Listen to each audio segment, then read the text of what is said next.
ओम नमो भगवते वासुदेवाय। भगवान कृष्ण के कार्तिक माह की शुरुआत की आपको हार्दिक शुभकामनाएं। ऐसा कहा जाता है कि कार्तिक के महीने में भागवत गीता का पाठ आपके समस्त जन्मों के पापों को नष्ट कर सकता है। इसीलिए हम गीता के सभी पाठों का अध्ययन आपके लिए लेकर आ रहे हैं। कृपया हमारी श्रृंखला से जुड़ने के लिए हमें सब्सक्राइब कीजिएगा, अधिकाधिक शेयर व लाइक अवश्य कीजिएगा और कमेंट में ज़रूर से ज़रूर लिखें जय श्री कृष्ण। अध्याय को शुरू करने से पहले आइए जान लेते हैं कि कार्तिक माह में भागवत गीता का यह अध्ययन व श्रवण आपके लिए क्या फलों की प्राप्ति ला सकता है। अश्वमेध यज्ञ के समान फल की प्राप्ति।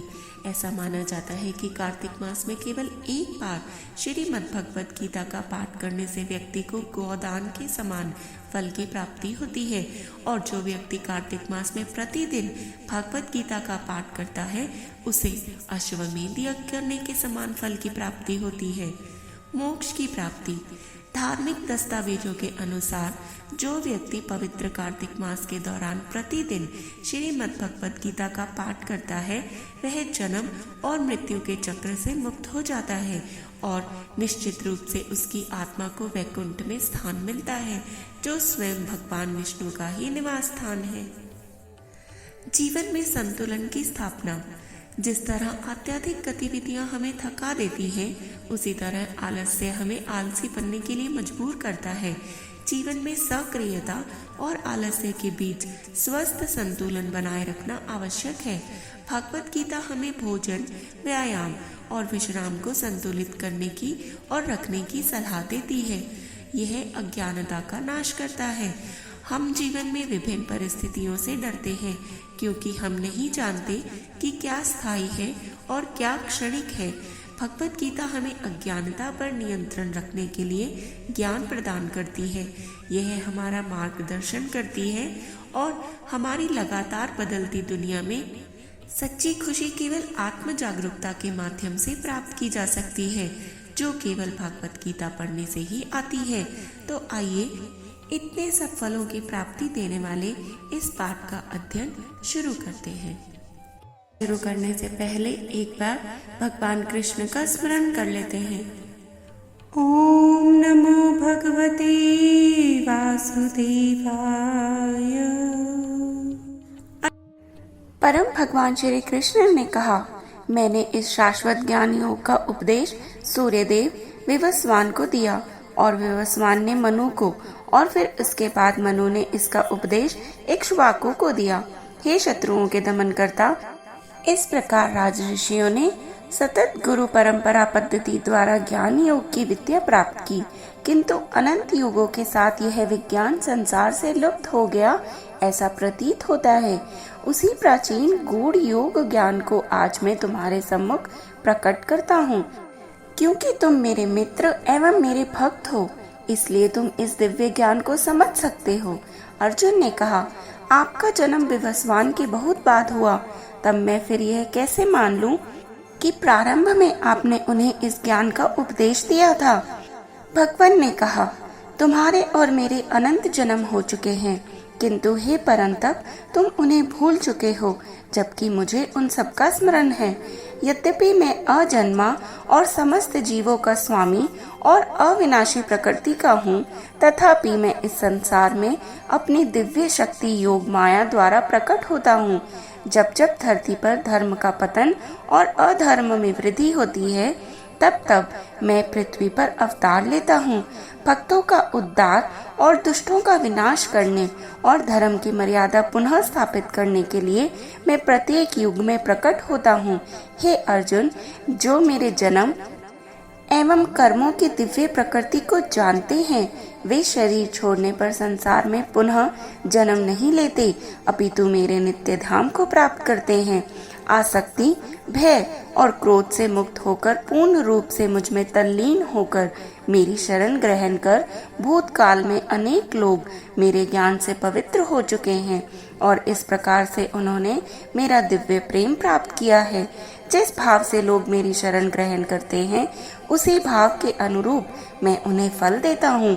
हे प्रथापुत्र, सभी लोग जाने या अनजाने में मेरे मार्ग का ही अनुसरण करते हैं। इस संसार में जो लोग सकाम कर्मों में सफलता चाहते हैं वे लोग स्वर्ग के देवताओं की पूजा करते हैं, क्योंकि सकाम कर्मों का फल शीघ्र प्राप्त होता है। मनुष्यों के गुणों और कर्मों के अनुसार मेरे द्वारा 4 वर्णों की रचना की गई है। यद्यपि मैं इस व्यवस्था का सृष्टा हूँ, किंतु तुम मुझे अकर्ता और अविनाशी मानो। ना तो कर्म मुझे दूषित करते हैं और ना ही मैं कर्म के फल की भी कामना करता हूँ। जो मेरे इस स्वरूप को जानता है वह कभी कर्म फलों के बंधन में नहीं पड़ता। इस सत्य को जानकर प्राचीन काल में मुक्ति की अभिलाषा करने वाली आत्माओं ने भी कर्म किए। इसलिए तुम्हें भी उन मनीषियों के पद चिन्हों का अनुसरण करते हुए अपने कर्तव्य का पालन करना चाहिए। कर्म क्या है और अकर्म क्या है, इसका निर्धारण करने में बुद्धिमान लोग भी विचलित हो जाते हैं। अब मैं तुम्हें कर्म के रहस्य से अवगत कराऊंगा, जिसे जानकर तुम सारे लौकिक बंधनों से मुक्त हो सकोगे। तुम्हें सभी 3 कर्मों, अनुमोदित कर्म, विकर्म और अकर्म की प्रकृति को समझना चाहिए। इनके सत्य को समझना गहन और कठिन है। वे मनुष्य जो अकर्म में कर्म और कर्म में अकर्म को देखते हैं वे सभी मनुष्यों में बुद्धिमान होते हैं। सभी प्रकार के कर्मों में प्रवृत्त रहकर भी वे योगी कहलाते हैं और अपने सभी कर्मों में पारंगत होते हैं।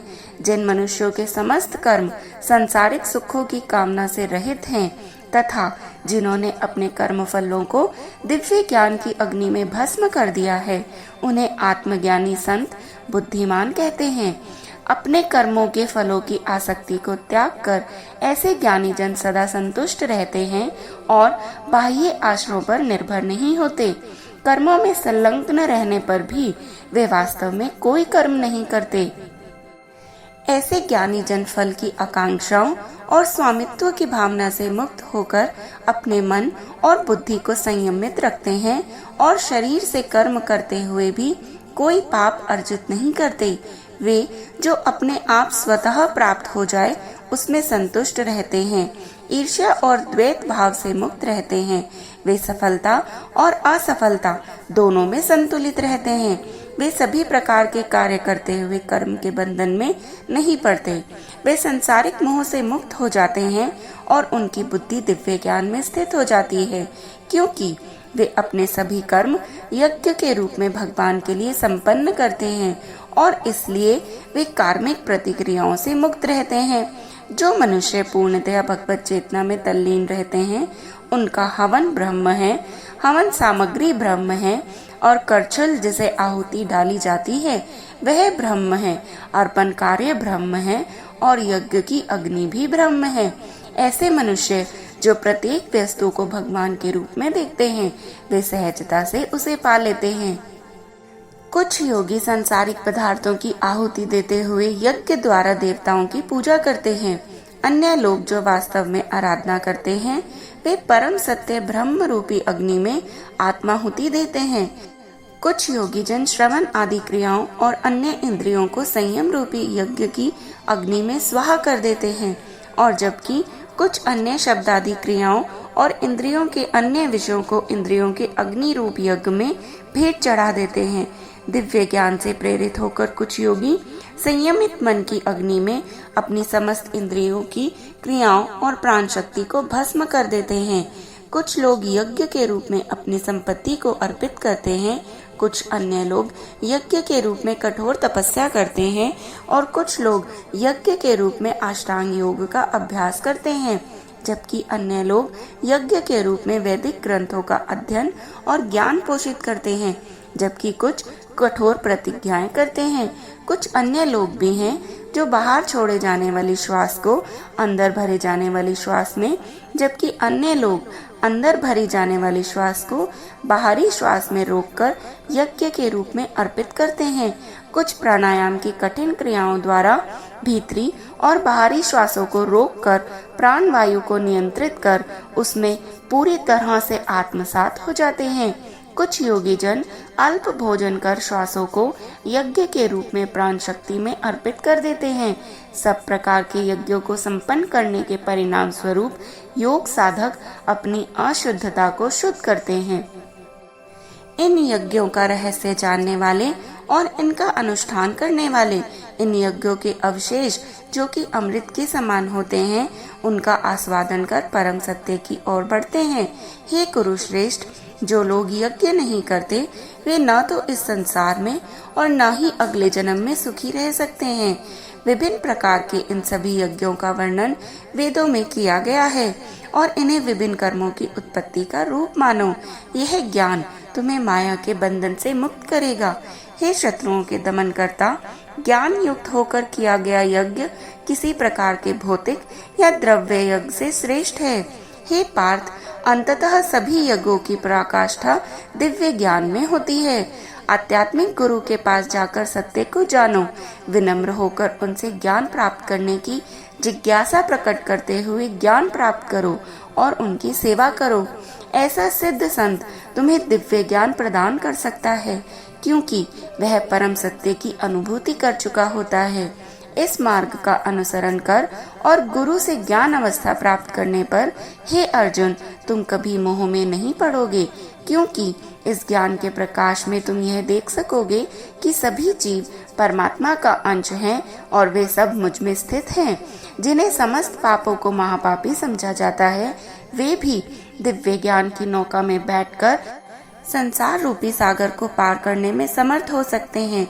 जिस प्रकार प्रज्वलित अग्नि लकड़ी को स्वाहा कर देती है, उसी प्रकार से हे अर्जुन, ज्ञान रूपी अग्नि भौतिक कर्मों से प्राप्त होने वाले समस्त फलों को भस्म कर देती है। इस संसार में दिव्य ज्ञान के समान कुछ भी शुद्ध नहीं है। जो मनुष्य दीर्घकालीन योग के अभ्यास द्वारा मन को शुद्ध कर लेता है, वह उचित समय पर हृदय में इस ज्ञान का आस्वादन कर लेता है। वे जिनकी श्रद्धा अगाढ़ है और जिन्होंने अपने मन और इंद्रियों पर नियंत्रण कर लिया है, वे दिव्य ज्ञान प्राप्त कर लेते हैं। इस दिव्य ज्ञान के द्वारा वे शीघ्र ही कभी ना समाप्त होने वाली परम शांति को प्राप्त कर लेते हैं। किंतु जिन अज्ञानी लोगों में न तो श्रद्धा है और न ही ज्ञान है, और जो संदेहास्पद प्रकृति के होते हैं, उनका पतन हो जाता है। संदेहास्पद जीवात्मा के लिए ना तो इस लोक में और ना ही परलोक में ही कोई सुख है। हे अर्जुन, कर्म उन लोगों को बंधन में नहीं डाल सकते जिन्होंने योग की अग्नि में कर्मों को विनष्ट कर दिया है और ज्ञान द्वारा जिनके समस्त संशय दूर हो चुके हैं, वे वास्तव में आत्मज्ञान में स्थित हो जाते हैं। अतः तुम्हारे हृदय में अज्ञानतावश जो संदेह उत्पन्न हुए हैं, उन्हें ज्ञान रूपी शस्त्र द्वारा काट दो। हे भरतवंशी अर्जुन, स्वयं को योग में निष्ठ करो, उठो, खड़े हो जाओ और युद्ध करो। जय श्री कृष्ण।